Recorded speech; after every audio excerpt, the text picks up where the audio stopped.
Welcome to Junkyard Haunts, where we turn trash into haunts. Today we're going to be making the witch's lamppost.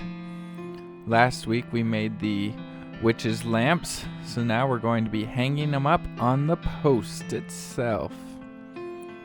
To do this, we're going to be taking a flat sheet of wood and screwing a small piece of wood into it. I have a 4x4 that I'm using that is not very long, and then I'm going to be screwing some very long sticks into that piece so it will be nice and sturdy. I am just using some leftover screws that I had laying around the house. And to make sure that these sticks all stay together at different various heights, I'm going to be using some rope and tying them together and using hot glue gun to seal them off so the rope won't unravel. And to make the actual overhang part, I'm going to take sticks and a hot glue gun it, and to make another support at a 45-degree angles, just hot glue gun that sticks too. And to actually make this secure so it won't come apart, I'm going to take Cellu Clay, which I've used many times before. I just mix it with water and just put that on wherever the sticks touch each other, and just let that dry, and that will make sure that this will never come apart. That stuff will harden real hard and it will just keep those sticks stuck together. And then we're going to cover up the Cellu Clay with some brown paint.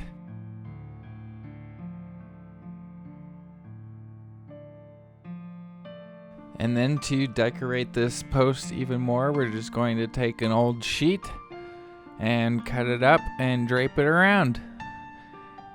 We want to make sure that the edges of this old sheet are not straight, so we just take some scissors and make sure that we tear and rip those edges apart. And with our scissors, we can tear a whole bunch of holes and stuff in it as well. And we really want this to look nice and ratty and torn, because that makes it look more scary and better. Don't forget to hit subscribe. We make props every Monday. After we get this old sheet on, we want it to stiffen and make sure it doesn't come off very easily. So we're just going to take some white glue and just pour it on to our actual cloth. We can either just pour it straight on like I did in parts of it, or just pour it into your hand and rub it onto the sheet. Either way, or pour it onto a brush, however you want to apply it onto the actual sheet.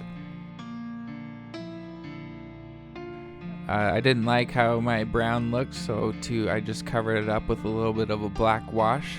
And also I wanted to age this cloth, so I used the same black wash to just pour onto it in various locations onto the cloth.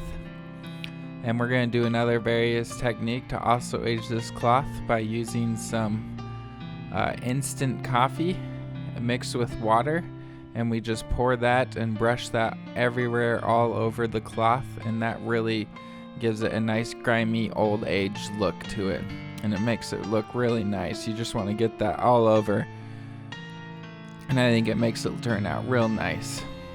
I wanted to put a skull on here, and I actually found a new technique I wanted to try. I can put up a link to the last skulls I made where I put some paper mache onto it. I thought the old technique I did looked pretty good, but it didn't look as realistic as I could make it, so this time I'm going to do a different technique. The new technique, you still use the milk jug skull because that's cheap and made from trash, but you're gonna hot glue gun the inside of it together and rip the tape off. And on the inside, we're going to use an ivory spray paint and just coat the inside of the milk jug in that ivory spray paint.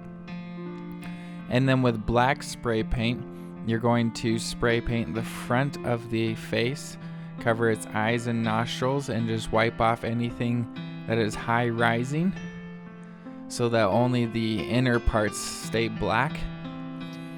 And then we're going to take brown paint and just paint all of the skull and wipe it off with a paper towel or anything they have, or a rag.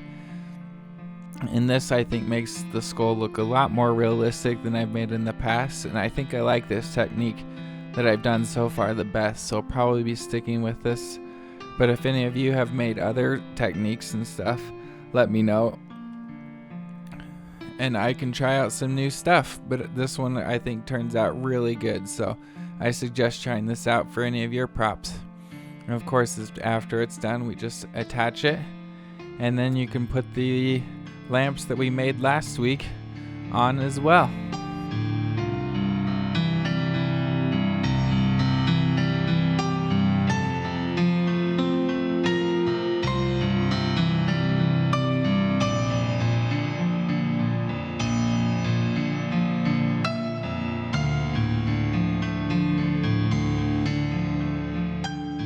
Thanks for watching that video. Don't forget to hit subscribe so you can see if I can make bigger props than this. Also, I'll put up a link in the description of a prop that I already made bigger than this. So the answer is yes, I can do it. Last week I made the witch's lamps, so this is kind of like the first two-parter where I make part of the prop and then the next week make the other part. Madness! Should we combine them together? Take our little lamps here, our high-tech light bulbs that go in very easy. There we go. And then, like, you'll put one there. We can throw this in there.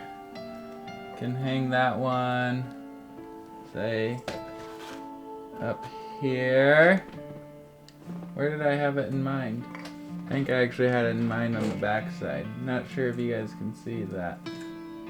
Okay, and then, there we go. Once again, you gotta work these lights around. I would not suggest using actual candles. And we'll put that one out here. Bam! Look at that. So cool. And that's what it looks like in the dark. Oh, okay, it's actually really bright and it's kind of backlit. So don't film in front of a window. Note to self.